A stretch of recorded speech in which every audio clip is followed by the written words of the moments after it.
कैसे अब मैं लीडर बनाऊं?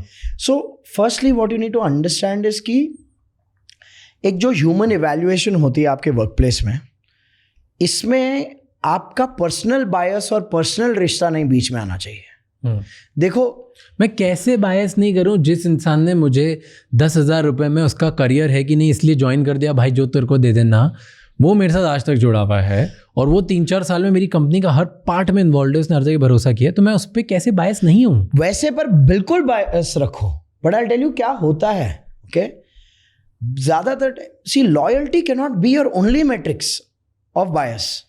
Loyalty plus capability creates performance. Now, I'll tell you, I've seen business owners being biased, not just because of loyalty and capability, but because of good communication. कि मैं आपसे अच्छे से बात करता हूँ ना, मैं आपका इंसाइडर हूँ ना, तो उसके वजह से आप मेरे को जिम्मेदारी दे रहे हो। अरे जिम्मेदारी उसको दो जिसने पहले परफॉर्म किया है, जिसने रिजल्ट लाई है। अब जिसने रिजल्ट लाई है और वो लॉयल है और उसके प्रति आपका बायस है, that's not bias, that's rewarding. You are rewarding the person for his capability, his commitment and his performance, right? So that has to be your benchmark. That has to be your benchmark कि बंदा capable है, बंदे में commitment है, एक honesty है, सच्चाई है, कंपनी के टुवर्ड्स और मेरे टुवर्ड्स एक सेंस ऑफ ग्रैटिट्यूड और लॉयल्टी है। So that capability and commitment, when that's turning into performance and empower that person to become a leader or manager, great. अब सिर्फ उसको पोजीशन देके मेरा काम खत्म नहीं होगा। बहुत सारे बिजनेस ओनर्स ऐसे आते हैं हमारे पास जो बोलते हैं, राजीव मैंने अपने सबसे लॉयल, सबसे कैपेबल टीम मेंबर को मैनेजर बनाया है, बट वो लोगों से काम करवाने के बजाय लोगों का काम कर रहा है आज। एग्जैक्टली हाँ, क्योंकि आपने उसको पोजीशन दी है बट सिखाया नहीं है, क्योंकि आपको भी शायद वो सिखाना आता नहीं है। हाँ, तो कैसे सिखाएं? आप बोलने को सिखाना समझते हैं, मत कर, कितनी बार बोला है मैंने।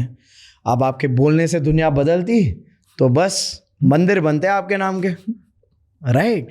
कैसे करें फिर ये? तो सिखाना कैसे है वो सीखना पड़ता है पहले, और इस स्किल को लीडरशिप कहते हैं। तो मैं कैसे किसी को लीडर बनाऊं? Now, first, reward merit, competence plus commitment. जो ये दोनों चीजें डेमॉन्स्ट्रेट कर रहे हैं, that's your leadership pipeline. क्या? बट वो डेलीगेट और ट्रेनिंग नहीं दिखाते। हाँ. बहुत सारे कमिटेड लोग भी हैं, कॉम्पिटेंट लोग भी हैं, उनको आप प्रमोट भी करते हो। आप प्रमोट करते हो, प्रमोशन में आपका काम खत्म नहीं होता है, आपका काम वहां से शुरू होता है। द प्रैक्टिकल रियलिटी, ज्यादातर बिजनेस ओनर प्रमोट करके सोचते हैं बस मेरा काम तो हो गया ना, अब ये करेगा। हाँ। नहीं, वो सिखाना आपका काम है, ठीक है? तो सिखाने के लिए आपको भी सीखना पड़ेगा।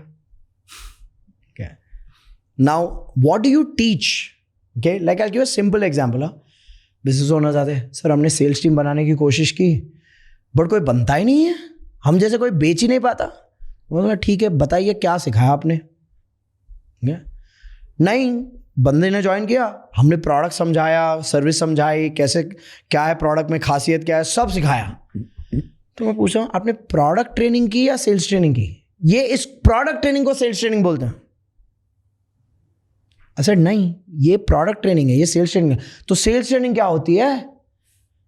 कौन से सवाल पूछना, रिक्वायरमेंट समझने के लिए कौन से सवाल पूछना, वो सवाल पूछने का स्किल सिखाना, फर्स्ट स्टेप। फिर जो जवाब मिल रहे हैं उसमें कैसे समराइज करके कस्टमर और आपके बीच में एक अलाइनमेंट क्रिएट करना कि ये आपकी नीड है, ये आपको ज़रूरत है, कस्टमर को क्लैरिटी करवाना, वो सेलिंग स्किल है।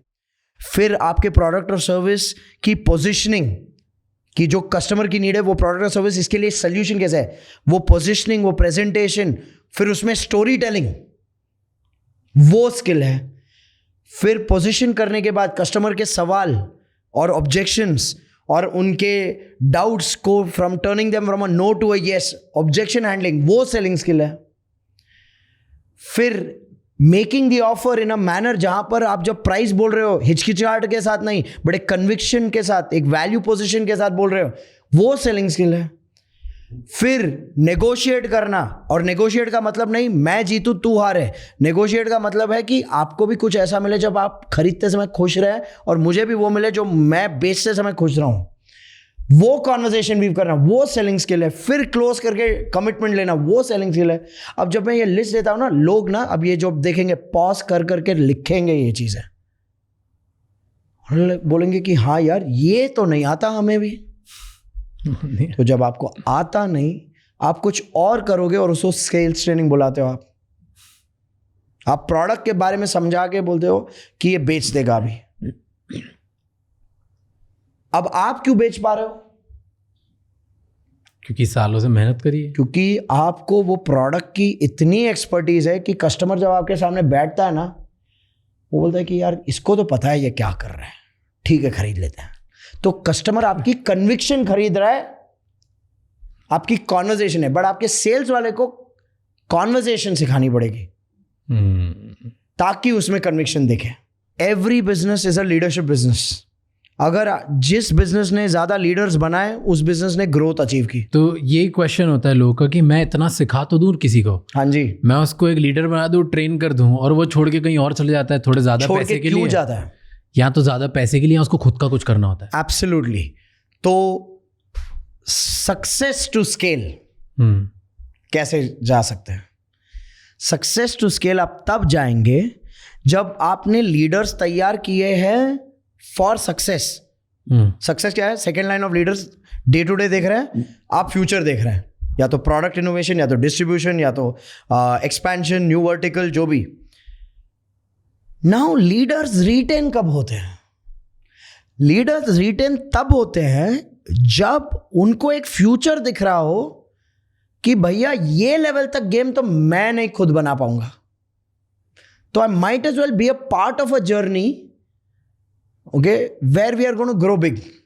You can retain leaders only when you expand the vision, only when you expand the opportunity, something that makes them feel ki yaar, and you should be willing to give even the financial benefits of it. Okay, it's not just कि सपना दिखा दिया, काम करवा दिया, but कुछ दिया नहीं। You have to have that stage where you show them visibility, saying okay, because you're helping me expand the pie, you get a piece of it. So then a person will evaluate, no, कि मैं from ground freelancer बनने से अच्छा है, let me be an entrepreneur here. And it's not just entrepreneur namesake के लिए. There's an ownership, there's an ESOP, there is a financial future to unlock wealth. Yeah. Right? And this is not some frivolous ESOP of a startup, okay, which will never see the realization till it goes to an IPO. Okay, this is a hardcore ESOP where like, okay, you're getting dividends, boss. तो अगर you believe कि मैं एक leader बनाता हूँ, उसको मेरा पूरा काम सिखाता हूँ, सब करता हूँ, और उसे सपने दिखाता हूँ कि हम इतना बड़ा बिजनेस बनाएंगे, तो छोड़ के नहीं जाता। जाते हैं यार, उसके बाद भी जाते हैं, क्योंकि आज उसके बाद भी जाते हैं। शादियां नहीं टिकती, बच्चे बड़े होके माँ बाप के साथ नहीं रहते, तो इस उम्मीद में मत रहना कि लोग टिक जाएंगे। बट ये करना आपका काम है। फिर जो हो देखा, फिर थोड़े टिकेंगे, थोड़े निकलेंगे, लॉ ऑफ नेचर है भाई। Nothing in this world is foolproof, no. Thank you so much ये क्लिप एंड तक देखने के लिए। अगर आपको और भी ऐसी क्लिप्स देखनी है तो राज शमानी क्लिप्स चैनल को सब्सक्राइब कर लीजिए।